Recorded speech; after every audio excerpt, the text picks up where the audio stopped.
Historiquement, donc on avait vraiment l'habitude de suivre seulement l'effectif des populations quand on voulait gérer une population d'ongulés sauvages, et on s'est vite aperçu qu'en fait cette information était insuffisante, d'une pour gérer une population, mais surtout pour gérer en fait l'équilibre de cette population avec son milieu.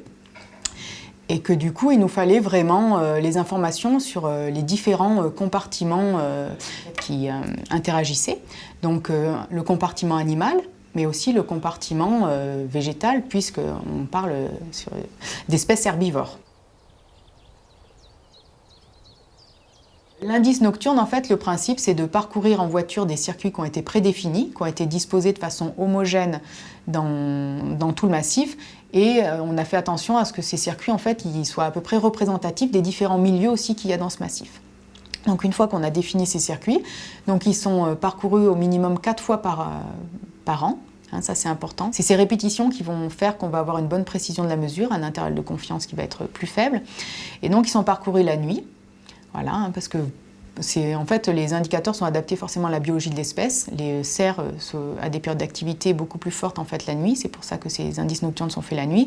Et donc, en fait, on parcourt les circuits et à chaque observation d'animaux, on notera en fait la localisation du groupe, la taille du groupe.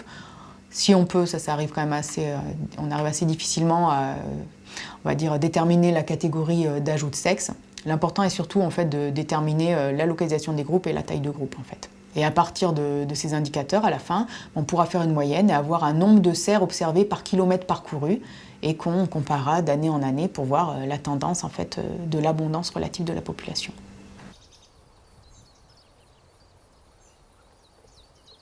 Alors la différence entre l'indice kilométrique, que ce soit pédestre ou voiture, et l'indice nocturne, justement, c'est que le chevreuil, en fait, ses périodes d'activité, c'est essentiellement d'une à l'aube et au crépuscule. Il a un moins grand nombre de périodes d'activité que le cerf, donc c'est aussi pour ça qu'on le surveille là. Et pourquoi on ne suit pas du chevreuil par indice nocturne? Parce que souvent on nous dit on pourrait faire un indice nocturne et du coup on suit les deux espèces. C'est qu'en fait le chevreuil c'est un animal qui est rarement en groupe, mis à part dans des milieux bocagers, mais en milieu forestier c'est un animal qui n'est pas beaucoup en groupe. Et donc la probabilité en fait de l'éclairer avec un phare est très faible et très variable. Et du coup ne peut pas être suivi par cette méthode. C'est pour ça qu'il y a une méthode différente pour le chevreuil, qui est à l'aube et au crépuscule, où là, en fait, ça ne nécessite pas d'éclairage au phare et c'est vraiment par observation directe qu'on va suivre les populations de chevreuil. Donc l'ICAPEDES, ce sont des circuits bien sûr plus courts que ce qui pourrait être fait en voiture, des circuits à peu près de 6 km, qui sont répartis de façon homogène sur un massif et qui vont être parcourus à pied au minimum 4 répétitions par an pour avoir une bonne précision de la mesure, par un observateur seul en fait. L'observateur, voilà, et va noter à chaque fois, va s'arrêter et noter chaque observation de chevreuil seul ou de groupe de chevreuil et essayer de déterminer la catégorie de sexe et âge des animaux observés. Et à la fin, on obtiendra un nombre moyen de chevreuils observés par kilomètre parcouru qu'on comparera d'année en année pour déterminer la tendance de l'abondance. Les populations d'ongulés sauvages sont en constante relation forcément avec le milieu. Et en fait, les indicateurs de changement écologique sont basés sur le concept de densité-dépendance, où en fait, au fur et à mesure que l'abondance de la population va augmenter, les ressources disponibles pour un individu donné va diminuer, et du coup, sa condition physique va être affectée, donc la condition physique des animaux va diminuer, et la pression sur la flore, qui est engendrée par ces animaux, va augmenter.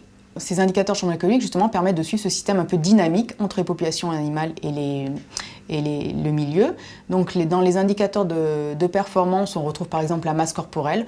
Ensuite, il y a aussi d'autres indicateurs de changement écologique comme la longueur de la patte arrière, tout ce qui est relatif au squelette, hein, donc la longueur de la patte arrière par exemple, la longueur de la mâchoire. On est sur des méthodes indiciaires, des méthodes relatives. Il est très important que du coup la mesure qui soit prise annuellement soit précise pour qu'on puisse la comparer d'année en année. Ça vraiment, la précision de la mesure est importante.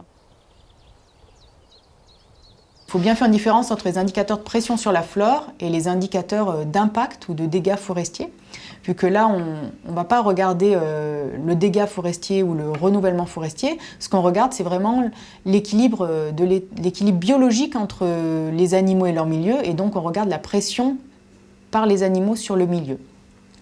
Donc ce sont les indicateurs de consommation, qui vont nous donner en fait on va dire un taux de consommation global de la flore ligneuse qui se trouve dans un massif. Celui qui est le plus communément utilisé, c'est l'indice de consommation, donc qui donne un taux de consommation global de la flore ligneuse.